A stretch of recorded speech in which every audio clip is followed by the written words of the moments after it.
fellow crafters, Janine here, and today I am joining the party late. But that, if you knew me, you would know that is not uncommon or unusual.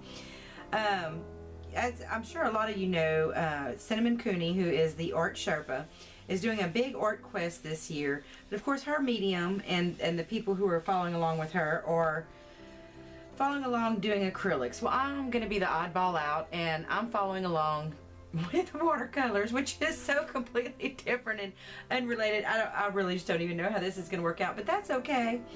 It is the medium I'm interested in right now, and even though her medium is acrylics, there are a lot of things that do translate from one medium to another, like making color swatches, which now that I'm sitting down to actually paint something, I can see why these were so incredibly useful, because it is really helping me to find the color mixing that I need to do to achieve the colors that are in the pears, and that's what her art student started out with, was painting these pears.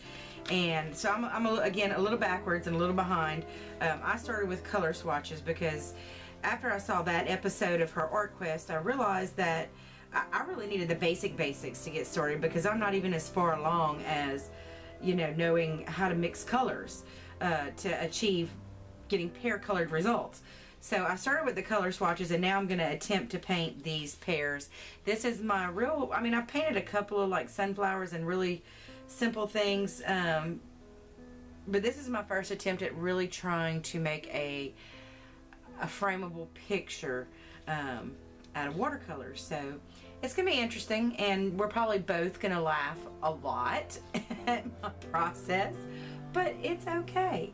It's art. It's meant to be expressive and personal, and so that's just the spirit I'm going after this with, is just to make this my own. So I hope you enjoy. Okay, I've grabbed a sampling of brushes, and I'm pretty sure that the majority of these aren't watercolor brushes, but it's what I've got, so I'm going to make the best use I can out of what I have on hand.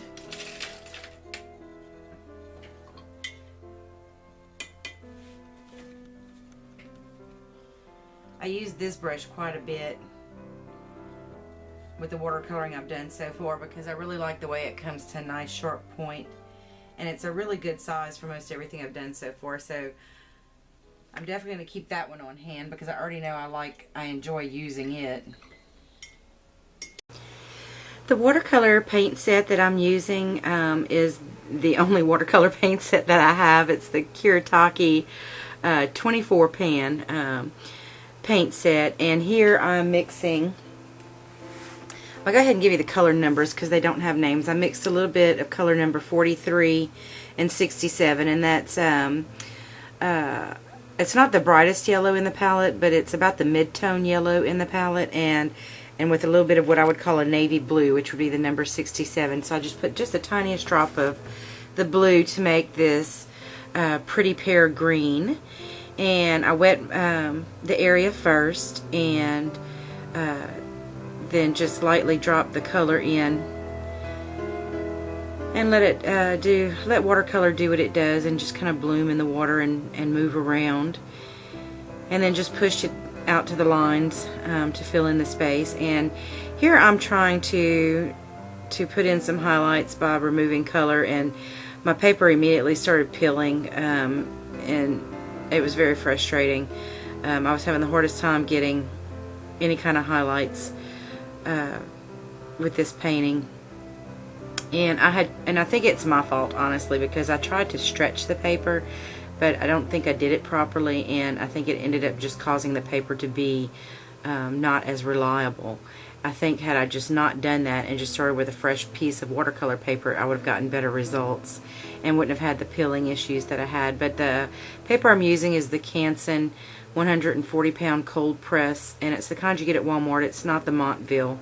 This is the I guess more of the student grade, and I just wasn't really happy with the depth of color in the pear, so I mixed those two colors again. That was 43 and 67, and just gave them another light wash to deepen the color. and to model it just a little bit. And again, I tried to rub out the highlights and it just wasn't working. And I added just a little bit of number 44 into that to do the stem. And then I added number 46 to that to do some of that detail work in the stem and in the pear. And that 43 is what I would describe as a burnt sienna, and 44 is a burnt, oh, the word just went right out of my head, not an umber, because that would be brown. An ochre. It's more of an ochre color to me, number 44 is. So that was a little bit of 44 and a little bit of 46 to get some of those deeper striations into the pear. And then to that I added number 47, which would be a burnt umber in my opinion, to that mix, to that wash of color, to get the shadow color onto the pear. And then to that I added more of the burnt umber and a little bit of number 36, which is a red color, and a little bit of number 58, which is a green, to get start getting that black shadowy color, to continue the shadowing on the pear. And then I used a little bit of it to give some definition to the stem area of the pear.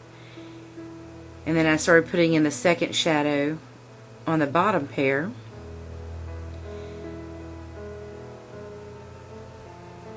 And I believe I just put more of those same colors in with a tiny hint of black in it too, to really deepen the color, because it was, of the two shadows, it was the darker one in the photo.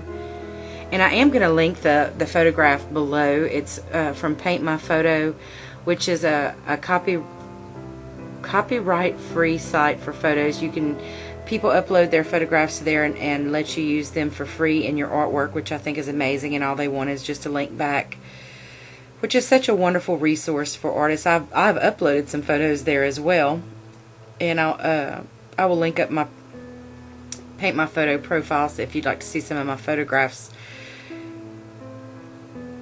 And I just continue to work on adding depth into the pear by modeling a little bit more color in, just dropping little bits of color here and there to add some of that depth of color. And then back in with the 46, watered down, and I'm just kind of splattering it onto the pear. And I don't care that it's getting on the background, because I'm going to be putting such a dark wash on that you're not even going to see those splatters. But I felt like the pears have that that dotted you know, look to the surface of them on the skin, so I wasn't getting that accomplished very well with just trying to dot them in with a paintbrush. So I did that splatter technique and got a much better result. I was much happier with it.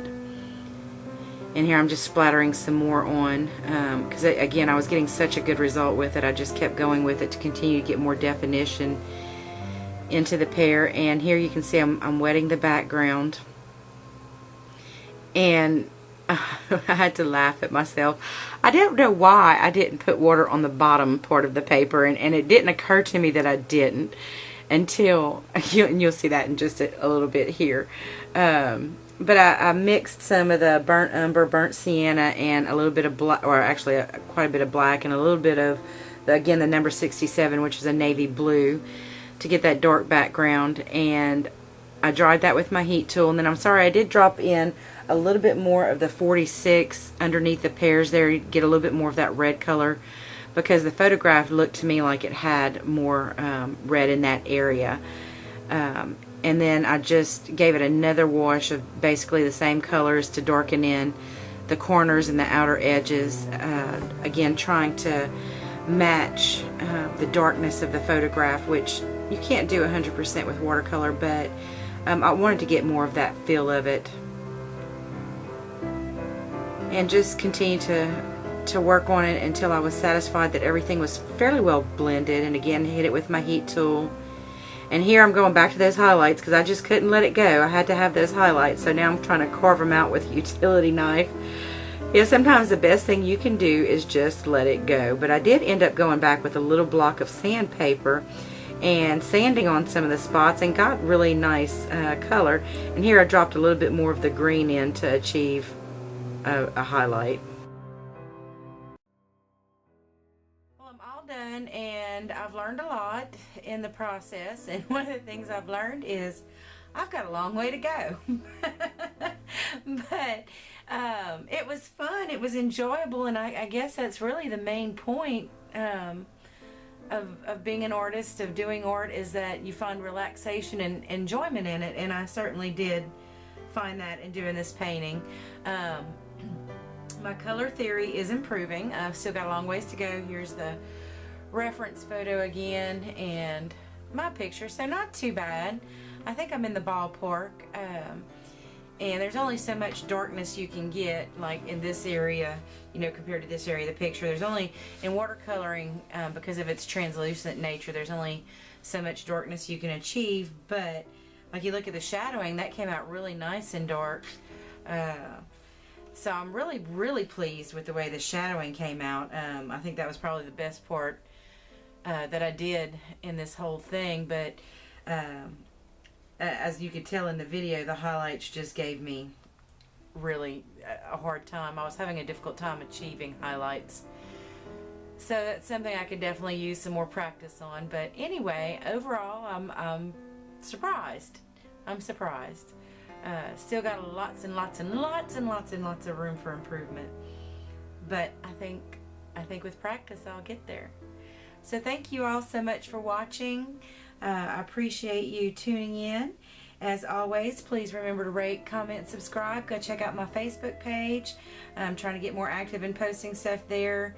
I'd like to start getting more interaction with you guys in that arena. So please go over to my Facebook page, and you guys have a very blessed day. Bye now.